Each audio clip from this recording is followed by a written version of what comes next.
Welcome to September's Market Update. Brought to you in cooperation with this sponsor. Let's take a look at residential real estate activity in your area during the month of September. The number of active listings was down 28% from 1 year earlier and down 19% from the previous month.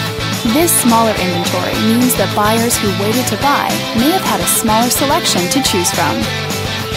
As you can see, the median listing price for the month was just under $400,000. Compared to last year, the average number of days that units spent on the market before being sold was down 64%. This lower number of days may signal a positive trend in the local inventory turnover rate. The median sale price was just under $300,000.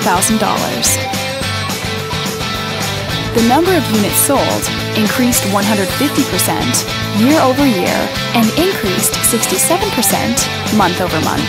These figures may indicate that buyers have been taking advantage of opportunities in this market. Thanks for watching. We hope you use this information to make smart, informed decisions in your upcoming real estate transactions. Feel free to contact us for more information or further assistance.